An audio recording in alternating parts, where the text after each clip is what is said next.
Alright, friends, we're moving on. Edo period, 17th century to 1867. Major musical genres of this area were associated with merchants, peasants, what was considered the lower class of feudal society, and new instruments became prominent, such as the shamisen. Check this out.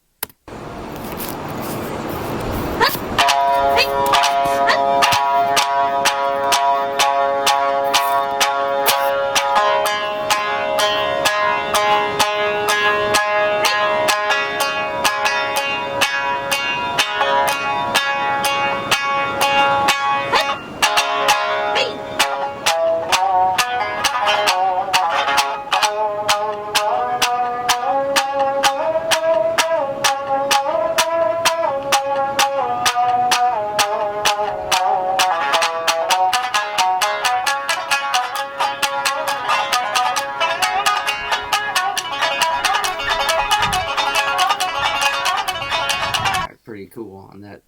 Alright, next we had the koto, and our performer here will explain. A Japanese traditional harp. The first piece is called Sakura Fantasy. Please enjoy.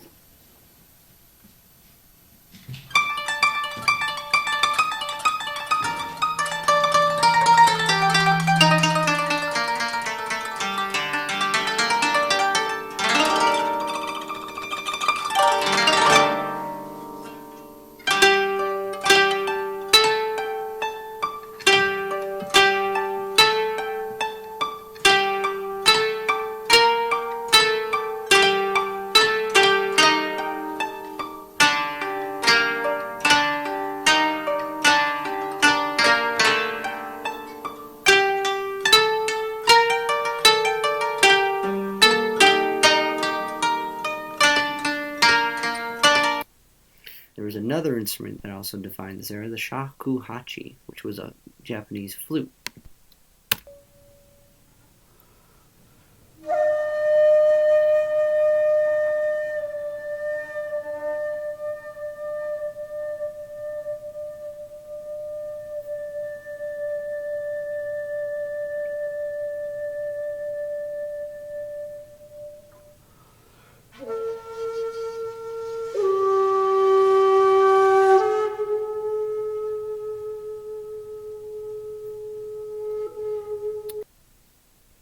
Alright, we'll get a better look at that later on.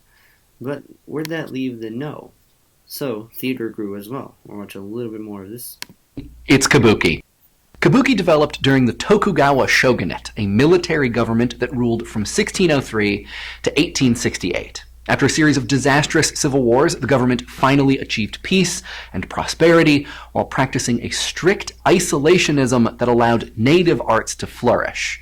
But all that repression needed an outlet. No just wasn't enough anymore, especially now that the new middle class wanted to go to the theater too. So, how did kabuki begin? Oh hey, it's lewd mime. Welcome back, lewd mime. Haven't seen you since the advent of liturgical drama. Around 1603, a female dancer from the Izumo Grand Shrine named Okuni began to perform publicly on a makeshift stage in a dry riverbed in Kyoto. Her programs got really popular, and eventually Okuni began mixing dance with little playlets and occasional cross-dressing to create lengthier shows. Courtesans began adopting her style and making increasingly elaborate performances set to the music of the shamisen, a three-stringed, lute-like instrument. These performances included dances, jokes, and a lot of sexy costumes with scenes set in bathhouses because, I mean, you know, courtesans. This style was eventually called the Ana Kabuki, or Women's Kabuki. An alternate name was prostitute singing and dancing.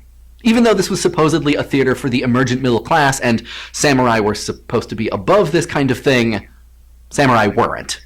Concerned about the corrupting influence, authorities outlawed women performers in 1629. But kabuki, which means to tilt, continued, now restricted to the red light district of Edo, where it could be regulated. This red light district was called ukiya, or the floating world, and it was pretty much the naughty pre-1990s Times Square of its day, except with more tea houses. Since women could no longer perform, the roles were played by young boys, who also prostituted themselves to samurai. The shogun hated this and kept trying to regulate it, so in 1642, men playing women's roles were outlawed, and in 1648, homosexuality was outlawed, and in 1652, all young male actors were outlawed. It's almost like theater isn't the problem. Anyway, it was at this point that a men's kabuki formed. All the actors were grown dudes, and just to make sure that they wouldn't attract samurai, laws required them to shave their foreheads and abstain from making themselves attractive. And sexy scenes were also vetoed. Sorry, lewd mime. A typical kabuki program lasted 12 hours until 1868, when the government passed more laws and required that there be an 8-hour maximum. A performance usually began with a historical drama called a jidaimono, which featured battles and samurai. This was followed by a dance, which was in turn followed by a ripped from the headlines domestic drama, or suimono. And for dessert, a comic dance. The performances were highly physical, with lots of stage combat and martial arts. Occasionally, actors would stop and hold a pose called a mi, which signaled a heightened moment in the narrative. While only women's roles were danced at first, eventually dance became so important to the form that in the 1700s, choreographers were added to kabuki companies. Now, perhaps you're curious how exactly kabuki differs from no, then. Well, kabuki plays are full of plot and spectacle, sword fights, mystical creatures, and special effects. They're less concerned with enlightenment and more about just having a good time. As theater professor Peter Arnott wrote, no is austere, kabuki flamboyant. No ritual, kabuki spectacle. No offers spiritual consolation, kabuki physical excitement. No seeks chaste models, kabuki delights in the eccentric, the extravagant, and the willfully perverse. No is gentle, kabuki cruel. No is concerned with the hereafter, kabuki bound by the here and now. Kabuki may have been fun. Okay, so there's a crash course in our crash course of kabuki from No. We have one more. Alright, our next stop is the modern period, which is 1867 to present, which began with the Meiji Revolution in 1867. With the institution of the Meiji government, the doors of Japan were wide open to the west. Traditional music declined for a period in favor of European instruments, theory, and composition, and since World War II, Japan has experienced resurgence of interest and appreciation for their native music and culture. We're going to check out a little bit.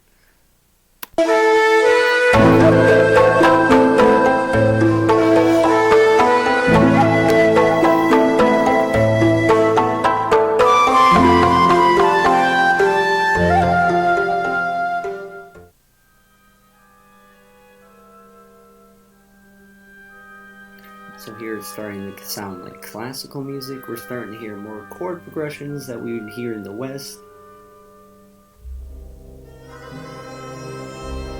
But still as traditional instruments.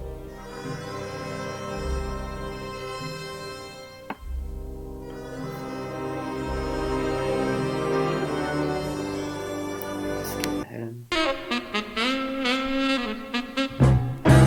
This is kind of an overall package. It sounds like jazz, it looks like a jazz record.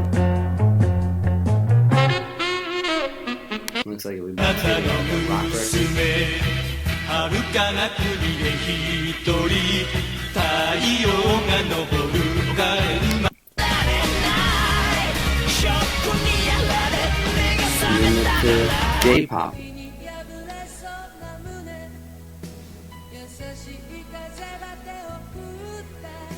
Here bounce ahead.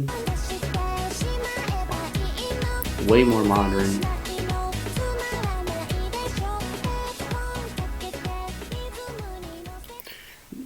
Alright friends, well, that's our crash course. We're going to look a little more into the instruments that we covered, and then we're going to talk about the scales and the notes used in the scales and the philosophy behind the notes of those scales, because it's very unique to traditional Japanese music.